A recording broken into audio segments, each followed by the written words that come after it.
Hoje, então, nós vamos ver no Salmo 42, uma série voltada para cada um dos salmos. Não é somente sobre o Salmo 42, mas essa de hoje fala sobre a nossa sede de Deus.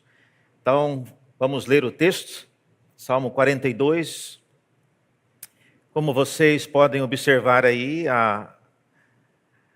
o narrador, aquele que organizou o livro dos Salmos, nos informa que esse salmo, ele foi um salmo dedicado ao mestre de canto, possivelmente Jedutum, ele era o mestre de canto, e também é dito que é um salmo didático dos filhos de Corá. Só isso já é um grande milagre, porque Corá, os irmãos sabem, é um dos 3 homens que se rebelaram lá no deserto. Dotá, Abirão e Dotã, e aqui os filhos de Corá, os que não morreram, se tornaram pessoas bastante envolvidas com o louvor na casa de Deus no Antigo Testamento. Mas assim diz a palavra de Deus agora. Assim como a corça suspira pelas correntes das águas, assim por ti, ó Deus, suspira a minha alma. A minha alma tem sede de Deus, do Deus vivo. Quando irei e me apresentarei diante da face de Deus? As minhas lágrimas têm sido o meu alimento dia e noite, enquanto me dizem continuamente: e o seu Deus, onde está? Lembro-me destas coisas e dentro em mim se derrama a minha alma, de como eu passava com a multidão de povo e os guiava em procissão à casa de Deus, entre gritos de alegria e louvor, multidão em festa. Porque está abatida, ó minha alma? Porque te perturbas dentro em mim? Espere em Deus, pois ainda o louvarei, a Ele, meu auxílio e Deus meu. Sinto abatida dentro de mim a minha alma, lembro-me, portanto, de ti, nas terras do Jordão, no Hermon e no Monte Mizar. Um abismo chama outro abismo ao ruído das tuas cachoeiras. Todas as tuas ondas e vagas passaram sobre mim. Contudo, o Senhor durante o dia me concede a sua misericórdia, e de noite está comigo o seu cântico, uma oração ao Deus da minha vida. E pergunto a Deus, minha rocha, por que te esqueceste de mim? Por que hei de andar eu lamentando sob a opressão dos meus inimigos? E os meus ossos se esmigalham quando os meus adversários me insultam, perguntando sem parar: e o seu Deus, onde está? Porque você está abatida, ó minha alma? Porque se perturba dentro de mim? Espera em Deus, pois ainda o louvarei. A Ele, meu auxílio e Deus meu. Até aqui a leitura da palavra de Deus. Vamos orar mais uma vez? Abra nossos olhos, ó Deus, para enxergarmos na Tua palavra aquilo que nos edifica, aquilo que nos faz ter vida, aquilo que pode transformar a nossa vida, moldá-la segundo aquilo que o Senhor espera de cada um de nós. Não somos capazes, por natureza, de entendê-la de modo que venha gerar transformação. Precisamos que o mesmo Espírito que a inspirou possa, nesta hora, também nos trazer a iluminação. Oramos assim, em nome de Jesus. Amém. Meus irmãos, as nossas emoções dentro de nós, às vezes, agem como se fossem um ser distinto morando dentro do nosso coração. As mulheres que já tiveram a experiência de ser mães sabem o que significa ter um outro ser vivo dentro do ventre, às vezes chutando, às vezes se mexendo extraordinariamente, e há, sem dúvida, a percepção de que há um outro ser dentro do meu ventre. As nossas emoções, muitas vezes, agem de forma semelhante.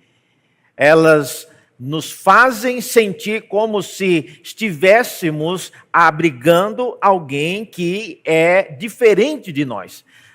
O problema é que No caso de uma mãe com um ventre em gestação, ela consegue perceber claramente que ali há um novo ser. No caso das nossas emoções, nós nem sempre conseguimos separar aquilo que são as minhas emoções e aquilo que eu sou. E essa separação é fundamental para nós entendermos e lidarmos com várias coisas.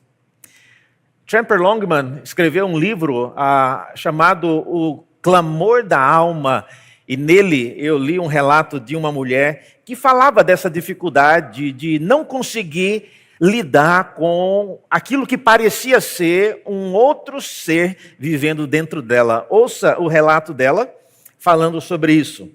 Ela diz o seguinte: todo mundo que me conhece diria que eu sou uma pessoa equilibrada, controlada e feliz. Normalmente eu sou. Mas de vez em quando, alguma situação insignificante desencadeará uma onda de raiva que não apenas é excessiva, é irracional. Outras vezes, quando ouço que um amigo está passando por um momento difícil, fico tão triste que isso pode me abalar por dias. Eu sei que as palavras onda de raiva e abalo são fortes. Não me sinto assim com frequência, mas quando me encontro em uma dessas situações, essas são as palavras que melhor descrevem os meus sentimentos. Em outras palavras, às vezes nós ainda não conhecemos quem nós somos até que entremos em uma situação como essa.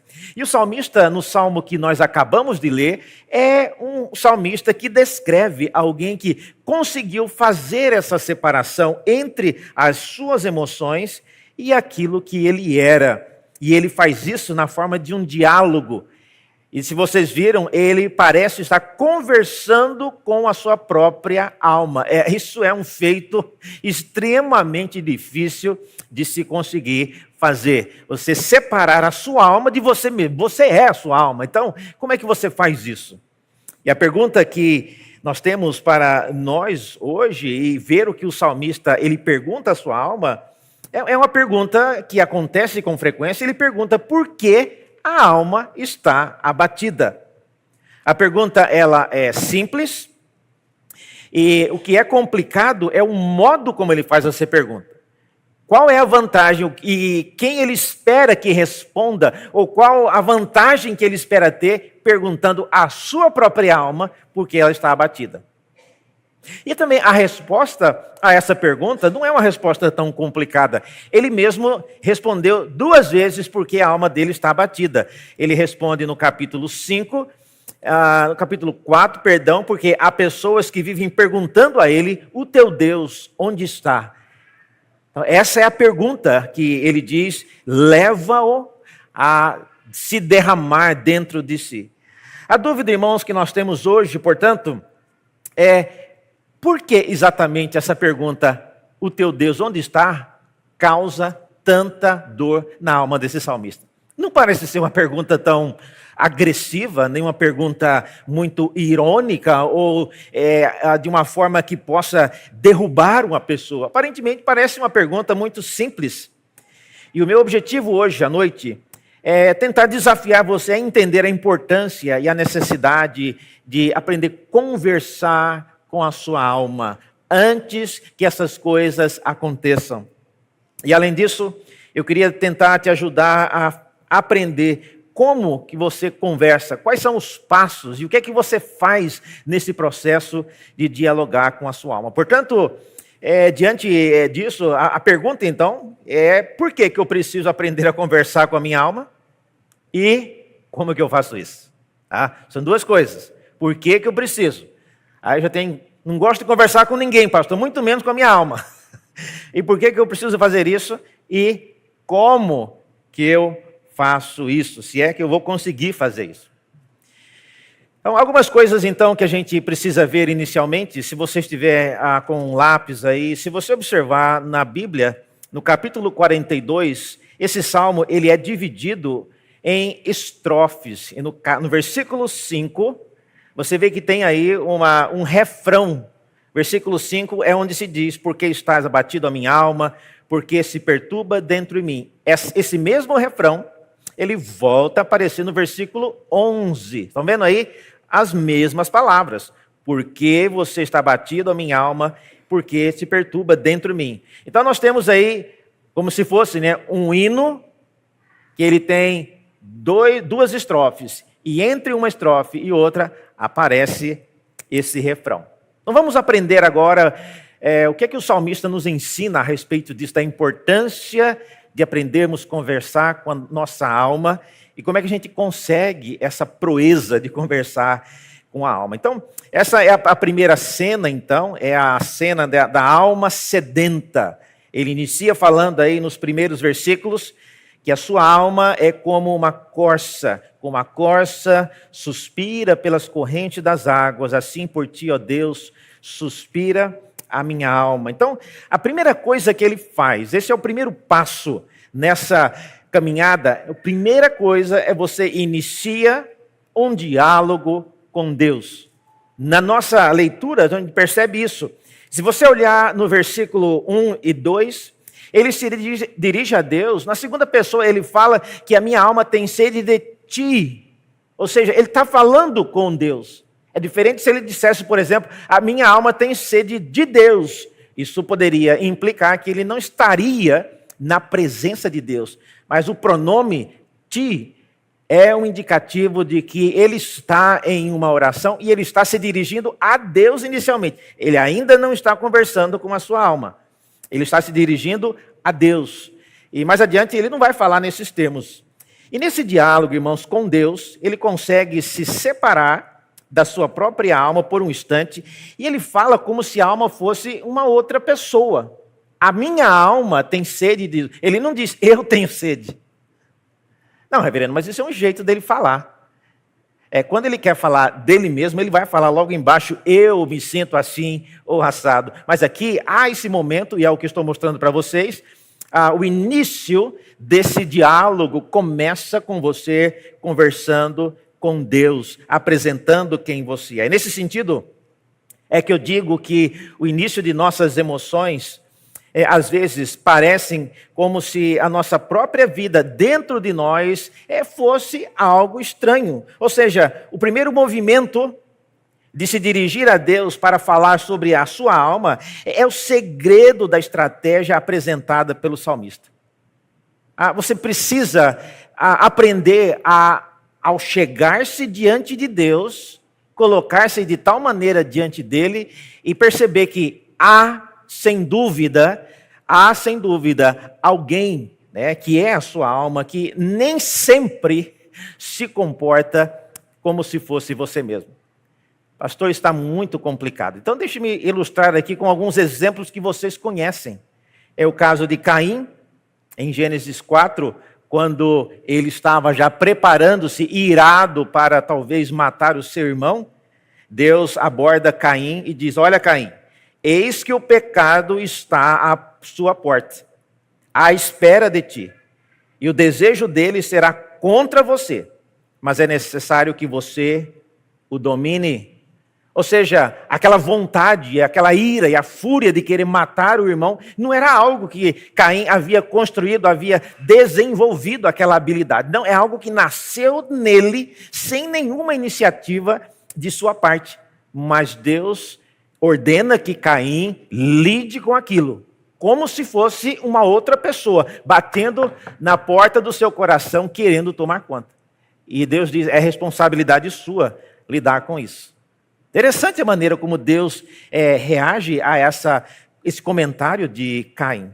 Um outro exemplo, mais conhecido do apóstolo Paulo em Romanos 7, ele diz, olha, se eu faço o que eu não quero, já não sou eu quem o faz. Olha só. Então quem que faz se não é você? Nós estamos falando de você mesmo. Mas veja a maneira como ele separa, parece identificar que há alguém dentro dele que não é ele mesmo. E ele continua, se já não sou eu quem faço, e sim o pecado que habita em mim. Olha, irmãos, o pecado não é propriamente um ser diferente dentro de você. Mas é o que eu estou dizendo. O pecado cria em nós emoções, cria em nós atitudes que agem como se fossem pessoas estranhas vivendo dentro de nós. Um outro exemplo que o apóstolo Paulo também dá, agora mostrando até que é parte da nossa responsabilidade tentar matar esse ser estranho dentro de nós.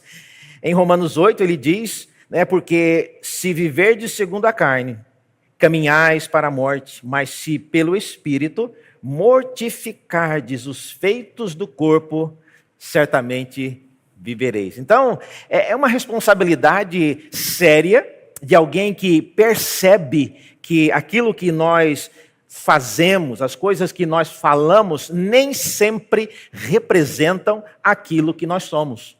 Eu não sei quantos de vocês já tiveram essa surpresa de pensar, meu Deus, eu não imaginei que eu seria capaz de falar isso. E às vezes nós que já somos casados, falamos isso para o nosso cônjuge. Eu vivo com você faz 40 anos, faz 30 anos, e eu não te conhecia. Conheci hoje você, uma parte que você ainda não tinha me demonstrado. 30 anos juntos, mas parece que eu te conheci foi ontem. Por quê? Porque às vezes nós temos atitudes que fogem da nossa expectativa. E é isso que eu estou dizendo, é como se tivéssemos um ser diferente vivendo dentro da gente. Portanto, quando nós nos aproximamos de Deus para conversar sobre a nossa alma, a gente precisa ter esses pressupostos. Eu vou diante de Deus, e não é só perdoe todos os meus pecados. Não, converse com Deus. Senhor, o que aconteceu com a minha alma no dia de hoje? Porque as coisas que eu falei, as pessoas que eu magoei, as pessoas para as quais eu menti, tudo isso, a Deus, não é parte do que eu me empenho constantemente para evitar. Pelo contrário. E às vezes, irmãos, tem pessoas que são muito pessimistas, e eu já ouvi muitos falarem assim. Não importa se você é alguém na igreja adorando a Deus, se em um minuto da sua vida você se tornou aquele monstro e fez coisas horríveis, você envolveu-se com situações extremamente pecaminosas, é isso que é você. É esse um minuto de deslize. Não, isso não é verdade. Você é muito mais do que aquilo. Então, não deixe que um minuto na sua vida de deslize, que pode sim ter consequências trágicas, mas você não é só esse um minuto da sua vida. Você é muito mais do que isso. Então, a primeira coisa, a primeira tarefa que o salmista faz aqui nessa análise da alma é iniciar um diálogo com Deus, ou seja, em oração. E Deus fala com você, irmãos, por meio da palavra. Leia a Bíblia, ore, procure ajuda na palavra. Esse é o momento a sós com Deus. Segunda coisa que ele faz, ele descreve a situação da sua alma. Isso não é uma coisa fácil de fazer. E aqui ele coloca nos seguintes termos. Primeira coisa que ele descreve é que a sua alma tem sede de Deus. E como vocês viram aí no versículo 2, ela tem sede de Deus, e ele menciona, logo na sequência, a minha alma tem sede de Deus, e no versículo 2 ele pergunta, quando irei e me apresentarei diante da face de Deus? Ou seja, essa sede é em decorrência dele estar distanciado da presença de Deus. Se ele estivesse apenas numa viagem, num passeio no estrangeiro, era uma coisa. Mas se ele tem sede de Deus e ele reclama disso, então esse distanciamento certamente é um distanciamento forçado. Ele não pode retornar como ele gostaria. E é nesse sentido, então, irmãos, que eu digo que esse tipo de relacionamento com Deus que você tem e que, se tirado, se privado, causa esse tipo de sede, isso é um bom sinal. E eu me atrevo a dizer, presta atenção no que eu vou dizer, eu me atrevo a dizer que, com muito temor e tremor diante de Deus, que pouquíssimas pessoas sentem esse tipo de sede quando são privados de estar na presença de Deus. Muitos, eu lamento, começam a se preocupar depois que percebem que o distanciamento da presença de Deus não causou diferença nenhuma. Aí a preocupação é outra. Meu Deus, Já faz um mês que eu não vou a nenhum culto, nem de manhã, nem à noite. Já faz 3 meses que eu não oro. Já faz 6 meses que eu não abro a Bíblia para nada. E não me causou nenhum mal. Observe a diferença? Então, ter sede de Deus não é uma coisa para todo mundo. Porque muitas pessoas se distanciam de Deus e nada acontece. Isso é um mau sinal. Se esse é o cenário da sua vida, ou da vida de alguém que você conhece, eu tenho 2 notícias para você. Uma boa e uma ruim. Qual cenário, reverendo? Se você largar a mão por um tempo, tirar as férias de Deus e viver a sua própria vida, e nada acontece, você acorda vivo todos os dias, você tem a saúde que você sempre teve, você continua o seu trabalho e nada aconteceu, você continua com a sua esposa e seus filhos e nada aconteceu. Então, por que eu estou perdendo meu tempo enfiado numa igreja se eu saio dela e nada acontece? Então, esse é o raciocínio que algumas pessoas têm. Se é essa a situação sua ou de alguém que você conhece, 2 notícias, uma boa e uma ruim. A ruim é que a sua alma já deve estar morta numa hora dessa. Espiritualmente falando, a sua alma já deve estar morta e aqueles que são verdadeiramente cristãos não conseguem ficar tanto tempo assim sem sequer perceber que não estão sentindo sede de Deus. Não é possível. Então, se você está assim, a sua alma já morreu há muito tempo dentro de você. A boa notícia é que Deus pode, irmãos, fazer a sua alma reviver. Ele pode ressuscitar a sua alma e torná-lo num homem e numa mulher que seja sedento pela palavra de Deus, pelo próprio Deus. Então Deus não tem interesse em ter clientes, Deus não tem interesse em ter usuários, nem associados, nem ter seguidores virtuais. Deus quer ter pessoas que tenham sede dele, pessoas que não consigam viver sem ser alimentados pela presença dele, pela presença no meio do povo de Deus, pela leitura da palavra, pela oração. Então essa é a descrição que o salmista faz. Ó Deus, a minha alma, ela tem sede de ti. Ela tem sede de ti. Segunda coisa que ele fala nessa descrição é que a alma dele tem lembranças muito específicas do povo de Deus. Vocês viram aí? A partir do versículo 4, ele começa a falar que a sua alma se lembra de como ele passava com a multidão de povo e os guiavam em procissão até a casa de Deus, entre gritos de alegria e louvor. Essa narrativa que ele faz, da lembrança que ele tem, é uma lembrança bastante peculiar para os filhos de Corá, porque eles eram pessoas que cuidavam dos louvores na casa de Deus. Então, o que ele está lembrando aqui é o modo como ele era útil na casa de Deus. Isso significa, interessante para nós, está vendo aqui a equipe que acabou de cantar aqui, aí vai uma mensagem para vocês. Tá? Os filhos de Corá, mesmo sendo pessoas da equipe, mesmo sendo pessoas que trabalhavam no templo, elas não faziam aquilo simplesmente pela escala, pela necessidade de cada turno, de cada dia. Eram pessoas que se tornaram pessoas sedentas de Deus. Sim, eles ajudavam no louvor na casa de Deus, mas eles não conseguiam viver longe daquilo. Se afastados dessa rotina, eles dessedentavam, como diz o texto. O salmista anseia pelo grande privilégio de estar com o povo de Deus em adoração. Precisamos, irmãos, sondar a nossa alma. Quando eu era jovem, eu era chamado muitas vezes de uma barata de igreja. Esse é olha o título que eles usavam para mim. Eu gostava de estar na igreja, né? E cuidava de várias coisas. Então, a igreja geralmente era um local muito gostoso, e como muitos aqui jovens fazem, eles vêm para o culto da manhã, depois vão almoçar no shopping, depois eles saem deitando por todo canto da igreja, aí dentro do berçário. Eu já vi várias pessoas dormindo, a gente chega até a susto, parece que está morto lá. Você abre uma sala, tem uma pessoa dormindo lá, né?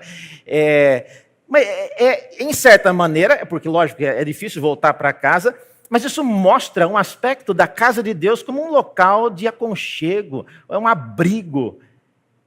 É o que o salmista, no Salmo 84, diz que é melhor estar em tua casa.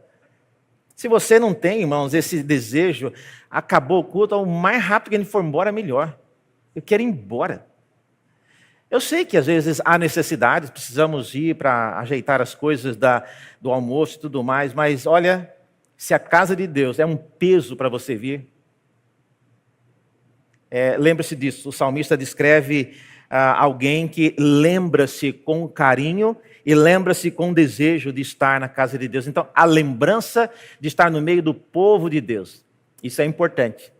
Porque se você é aquela pessoa, eu gosto de Deus, mas detesto aquele povinho dele, tem alguma coisa errada. Você tem que aprender a gostar também do povo de Deus, mesmo porque eles pensam a mesma coisa de você. Então, a gente tem que aprender a conviver no meio do povo de Deus. Isso é parte da experiência cristã. Em terceiro lugar, o que o salmista descreve para Deus, isso é um aspecto curioso. Ele fala de insultos. Essa é outra coisa que ele comenta.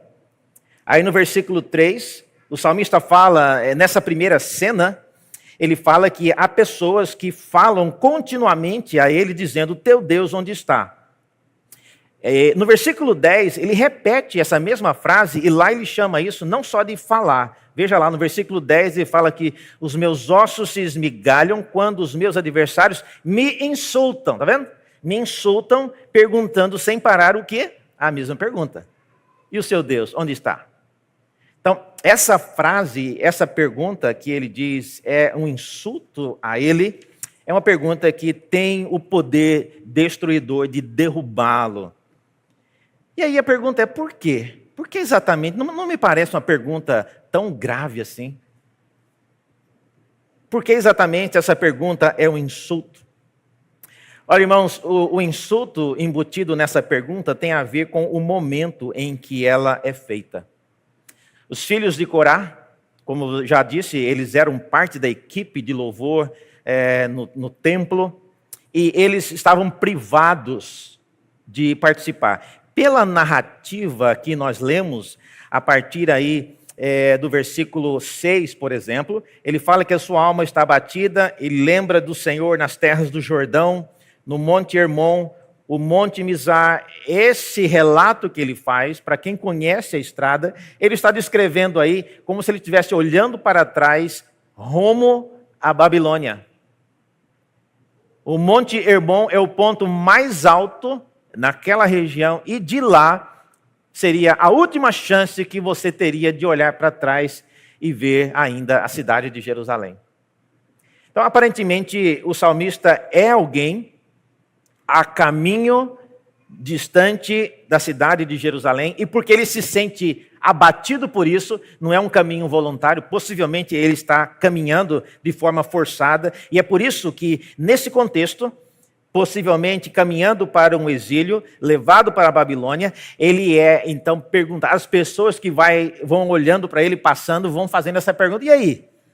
Onde é que está o seu Deus agora? Então não é simplesmente uma pergunta indagando sobre Deus, porque eu quero adorá-lo. Não, é uma pergunta cheia de ironia. O profeta Joel já havia antecipado que eles perguntariam isso. Veja, por exemplo, nesse texto, olha só, Joel no capítulo 2, versículo 17. Olha o que o Joel diz. Que os sacerdotes, ministros do Senhor, chorem entre o pórtico e o altar e orem. Poupa o teu povo, ó Senhor, e não faças da tua herança um objeto de deboche e de zombaria entre as nações. Por que hão de dizer entre os povos? Aí a mesma pergunta. Onde está o Deus dele? Então veja, essa pergunta não é uma pergunta qualquer. É uma pergunta que os profetas, antes dos dias do salmista, já haviam profetizado. Que um dia viria, quando Deus castigaria o seu povo, e as pessoas que viessem saber do que aconteceu, iriam debochar do povo de Deus. Miqueias também fala sobre isso. Olha só na linguagem de Miqueias. Ele diz assim, minha inimiga, está falando da Assíria, não se alegre a respeito de mim. Ainda que eu tenha caído, Eu tornarei a me levantar. Se morar nas trevas, o Senhor será a minha luz. Sofrerei a ira do Senhor, porque pequei contra ele, até que julgue a minha causa e execute o meu direito. Ele me levará para a luz e eu verei a sua justiça. E aí olha o que ele diz. E a minha inimiga verá isso. Ficará coberta de vergonha aquela que me disse... Olha novamente a pergunta. Onde está o Senhor, o seu Deus? Então veja, essa linguagem é uma linguagem de alguém que já perguntava isso. Não é só onde está o seu Deus, onde é que está o seu Deus agora? Vocês não falavam com tanta bravura de que o Deus de vocês é um Deus soberano, Senhor dos céus e da terra, e agora? Ou seja, irmãos, é uma pergunta, é um insulto, porque ela é vestida de zombaria. Porque ela não nos deixa, e não há como você responder esse tipo de pergunta. E ser indagado com um tom de ironia do paradeiro de Deus que servimos e cremos é dolorido, porque nós não sabemos onde está Deus numa hora dessa. E é isso que dói mais. Nem sempre nós seremos capazes de explicar onde Deus está. Porque as coisas estão indo de mal a pior, nós oramos a Deus, nós servimos a Deus e Deus aparentemente não faz nada, Ele não se move, Ele não responde na urgência que nós precisamos. E é nesse momento que as pessoas então entram com essa pergunta, e aí, onde é que está o Deus de vocês? E o que machuca não é nem tanto a pergunta, mas é a impossibilidade que nós temos de responder o paradeiro de Deus. Nem sempre viveremos tanto tempo para ver Deus agir em resposta ao nosso clamor. Alguns salmistas, no auge desse desespero de não ver Deus responder, a coisa está indo de mal a pior e Deus parece que não percebe a urgência. Olha só as palavras de alguns salmistas. No Salmo 22, por exemplo, o salmista diz: Deus meu, por que me desamparaste? Olha o tom do desespero. Salmo 13, ele diz: até quando estarei relutando em minha alma, com tristeza no coração a cada dia? Até quando o meu inimigo se exaltará sobre mim? Salmo 74, até quando, ó Deus, o adversário nos afrontará? Será que o inimigo blasfemará o teu nome para sempre? Então veja, os salmos não gastam palavras para revelar esse momento em que nós somos insultados com essa pergunta e nós não temos muito o que responder. Quando nós não conseguimos dar respostas a qualquer dessas perguntas, a nossa alma entra nesse ciclo de alimentar-se dia e noite de lágrimas, porque não há resposta. E quando não conseguimos pensar ou em ver qualquer resposta, a alma, ela faz duas coisas. Ou ela chora, ou ela se rebela. Ela se rebela e fala: para mim chega, eu não vou servir mais um Deus como esse. Já ajudei tanto, já dei tantas coisas para a igreja, agora na hora que eu preciso, ele me larga na mão. Para mim chega, eu não quero servir um Deus como esse. Ou a alma, ela chora. E aqui eu vejo que a alma que chora é pelo menos um bom sinal. Se vocês têm chorado diante de Deus, isso é um bom sinal, porque você não está se rebelando. Se você estivesse se rebelando, você nem chorar você queria. Você simplesmente sumia no mundo. Não tem tempo para um Deus como esse. Não tem um tempo para Deus que finge que não me ouve. Está vendo a minha necessidade, mas parece que não está fazendo nada. Eu não quero servir um Deus como esse. Então a alma que chora é uma alma de alguém que espera em Deus. É por isso que o salmista fala que a alma dele chora. Uma outra coisa que ele faz, irmãos, além de descrever a situação, ele desafia a sua alma. Essa parte que é o refrão, e é interessante o desafio que ele faz. E o desafio que ele faz é esperar, não é algo agradável, especialmente se o socorro que você precisa é urgente. Esperar pela ação de alguém é algo muito desagradável, porque não depende de você. Em muitas ocasiões, o simples ato de esperar não resolve muita coisa, só acumula mais agonia. Todavia, o desafio que o salmista fala aí no versículo 5 e no versículo 11 é esperar em Deus. É diferente. E como que é diferente, pastor? Isso significa esperar pelas coisas que Ele te prometeu fazer. Não sofra esperando aquilo que Deus nunca te prometeu. Não é responsabilidade de Deus cuidar do seu desespero por aquilo que Ele nunca prometeu te dar. Você está sofrendo à toa. Mas como é que eu vou saber disso? Lendo isso aqui, senhor. Lendo isso aqui, você vai saber o que Deus, ao longo de décadas, de milênios e de séculos, Ele já deu, Ele já tirou, e por que Ele deu, e por que Ele tirou de várias pessoas. Quem conhece o Deus revelado nas Escrituras, sabe esperar dEle as coisas certas. Então, não deixe a sua alma entrar em agonia, esperando de Deus alguma coisa que Ele nunca te prometeu dar, Ele nunca deu para ninguém na história, e certamente Ele não vai dar para você.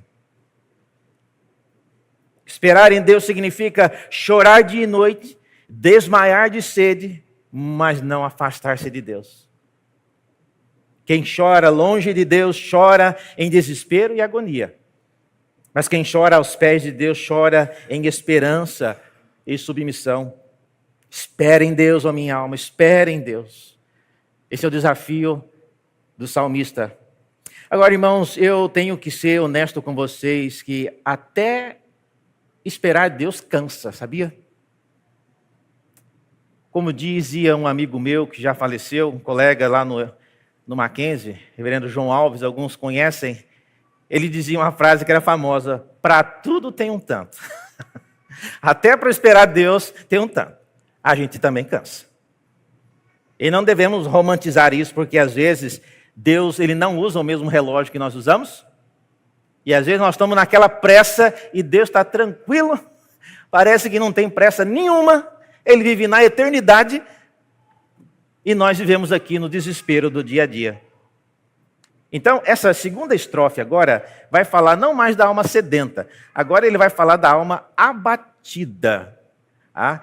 E aqui ele segue as mesmas coisas que ele havia dito. Então, ele inicia o diálogo com Deus e aqui, olha só o que ele diz a Deus, no versículo 6.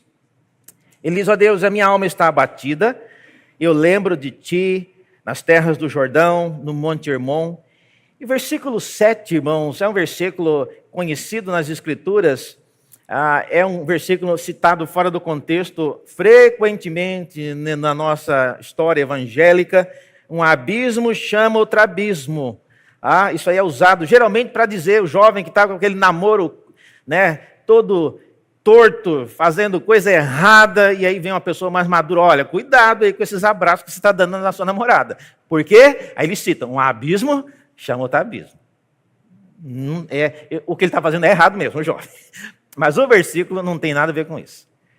Essa palavra aqui, um abismo chama outro abismo, é uma referência a cachoeiras, a água. A palavra abismo, é difícil de provar isso para vocês, porque em português está abismo. Abismo para nós é buraco, é um precipício.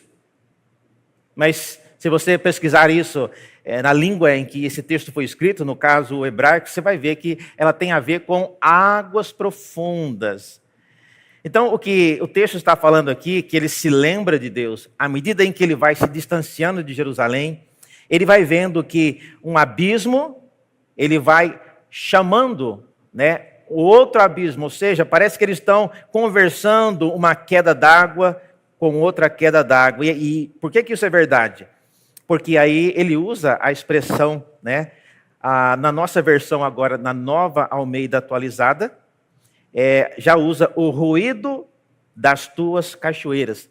Na Revista Atualizada ainda usava a expressão ao fragor das tuas catadupas. Aí complicou totalmente. Né? O que é isso? Fragor não tem a ver com fragrância. Fragor é som. E catadupas é uma referência a cachoeira. É só olhar no dicionário Aurélio, mano. A Revista Atualizada está certa, só que o vocabulário é diferente. Então, o que ele está dizendo com tudo isso? Ele está dizendo que, à medida em que ele vai se afastando de Deus, ele vai caminhando para longe de Jerusalém, ele percebe que as cachoeiras de Deus, a própria natureza, vai passando sobre ele ainda mais o peso de estar longe de Deus. No versículo 7 ainda conclui dizendo que todas as tuas ondas e vagas passaram sobre mim. Essa expressão, passaram sobre mim, revela mais uma vez de que a experiência de se afastar de Deus é muito mais do que nós podemos aguentar. Você sabe quem citou essas palavras aqui? Jonas no ventre do peixe. Jonas, na oração de Jonas, ele cita esse pedacinho aqui, dizendo que as tuas ondas e vagas passaram. Oh, e como passaram, né? Ele estava lá no fundo do mar, não tinha nem noção do quanto tinha passado, né? Porque ele estava dentro do ventre do peixe, ele não sabia a profundidade em que ele estava. Mas é uma linguagem comum para mostrar o quanto que nós já passou do limite, como a gente diz. Já passou do limite. Eu aguentava isso aqui, ó Deus, mas o Senhor me colocou aqui já. Eu já nem sei o quanto, não sei nem como que eu estou vivo, aguardando pela tua resposta. Então, o diálogo inicia com essa descrição que ele faz da sua alma. Segundo, é o diálogo com Deus. Segundo, ele volta a descrever a sua alma diante de Deus. E aqui, irmãos, a pergunta que nós vemos quando ele descreve a sua alma, você percebe a habilidade que ele tem. E eu pergunto para você, você sabe? Você já parou para pensar, para anotar e para listar quais são as coisas, as pessoas e as épocas na vida que acabam afetando a sua vida? Seria bom você, pelo menos, tomar nota disso. Algumas pessoas, algumas situações na sua vida e algumas épocas na sua vida serão bem mais propensas a fazer você se sentir profundamente abatido ou abatida. Sabendo disso, você já poderia se preparar, você já poderia buscar conselho e não deixar que essas coisas levassem você para o profundo abismo. E é isso que esse salmo nos ensina. Aprenda, irmãos, a descrever em oração a Deus o modo como a sua alma tem passado por momentos específicos. E a pergunta que temos que fazer aqui é: como é que você desafia uma alma que já está sedenta? Você ainda vai colocar outro desafio para ela? Como é que você vai perguntar novamente à alma por que você está abatido? Eu estou abatido porque o Deus não me responde. E não só não me responde, mas tem aqui gente do meu lado me insultando todos os dias, perguntando: e aí, cadê o seu Deus? A espera e a demora de Deus levam muitas vezes, irmãos, a duvidar das palavras de conforto que nos são dirigidas. Não adianta muita coisa ficar repetindo para a sua alma: ó, espere em Deus, espere em Deus, espere em Deus, e nada acontece. O que adianta esperar em Deus se nada acontece? Não adianta muita coisa, não. Há um cristão famoso chamado Dietrich Bonhoeffer. Alguns devem ter ouvido falar o nome dele. Ele foi um cristão que se levantou contra o nazismo. E em 1943 ele foi preso.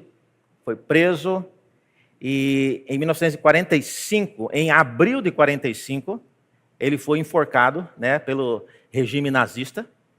E ironia do destino, em abril ele foi enforcado. Abril de 45. Em maio de 45, terminou a Segunda Guerra. Ele foi uma pessoa que esperou em Deus, esperou e não viu a resposta de Deus. E nessa espera, ele escreveu uma poesia que ficou famosa, a poesia chamada Quem Sou Eu? Olha só, acompanha comigo aqui a leitura dessa poesia. Ele diz assim: quem sou eu? Seguidamente me dizem que saio da minha cela tão sereno, alegre e firme, qual dono de um castelo. Quem sou eu?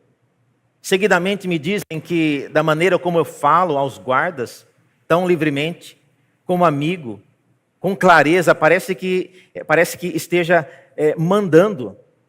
Quem sou eu? Também me dizem que suporto os dias de infortúnio impassível, sorridente e com orgulho, como alguém que se acostumou a vencer. Sou mesmo o que os outros dizem de mim? Ou apenas sou o que eu sei de mim mesmo? Inquieto, saudoso, doente, como um passarinho na gaiola, sempre lutando por ar. Como se me sufocassem, faminto de cores, de flores e às vezes de pássaros.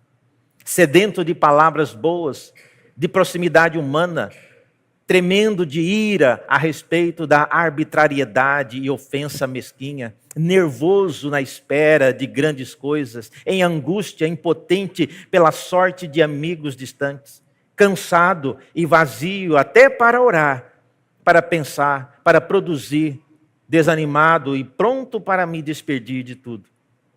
Quem sou eu? Este ou aquele? Sou hoje este e amanhã um outro? Sou porventura tudo ao mesmo tempo? Perante as pessoas um hipócrita, um covarde, miserável diante de mim mesmo? Ou será que aquilo que ainda em mim perdura seja como um exército em derradeira fuga à vista da vitória já ganha? Quem sou eu? A própria pergunta desta solidão de mim parece pretender zombar. Quem quer que eu seja, tu me conheces, ó Deus, e eu sou teu. Essa, irmãos, é de fato a convicção que nós devemos ter.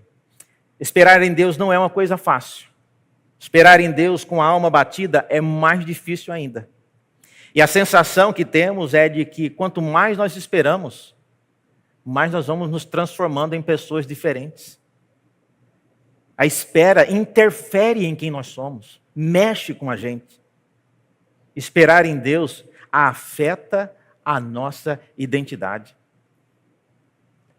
Agora, ouça o que eu vou dizer. Será que não é essa a razão por que Deus nos faz esperar? Porque Ele está querendo nos mexer. Eu creio que ninguém aqui tem dúvida de que Deus é capaz de responder o que a gente precisa num piscar de olhos. Mas por que Ele nos faz esperar? É porque a espera mexe com o ser humano. Ele não está prometendo, veja, quando o salmista diz aqui, espera minha alma em Deus, pois ainda o louvarei. A Ele, meu Deus e meu auxílio. Observe que ele não está prometendo que as coisas voltarão a ser como eram, o salmista. Ele não está prometendo que retornará para o templo em Jerusalém, não. Ele não está prometendo que os seus adversários deixarão de insultá-lo, não, ele não falou sobre isso. Ele não está prometendo nem que saciará a sede da sua alma. Seu plano é apenas conseguir louvar a Deus novamente.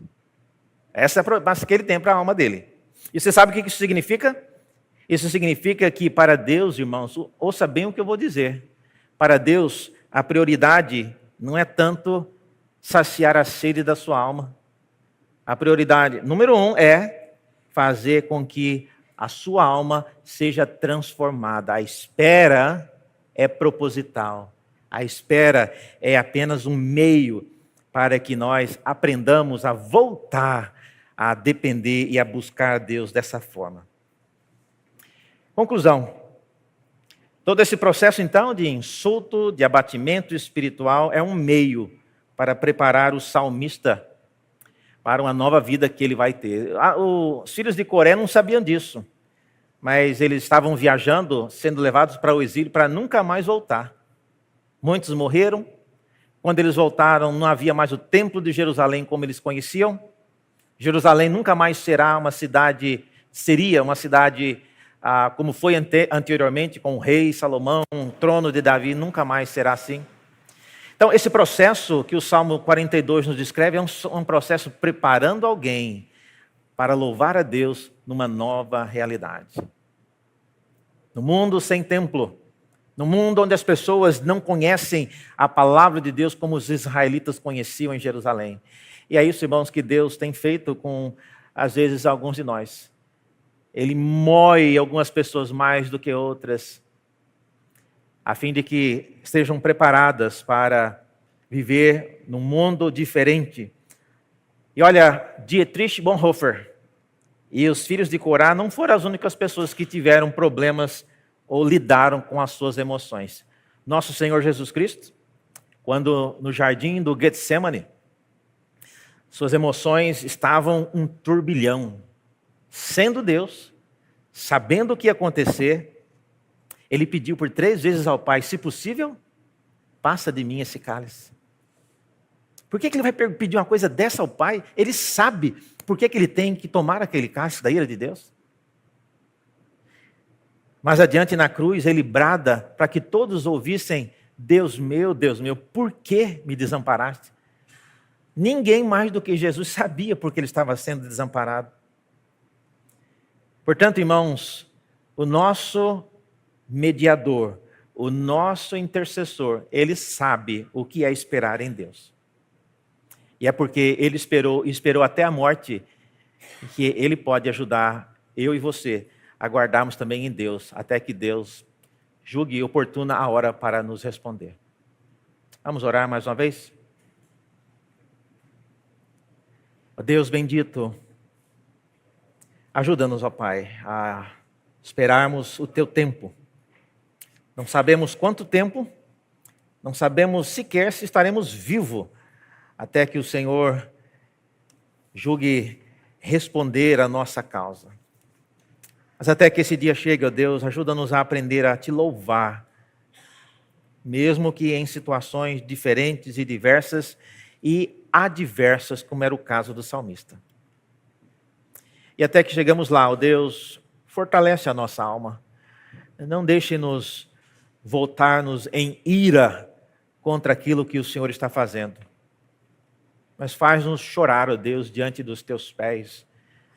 E jamais nos permita afastar-nos da Tua presença.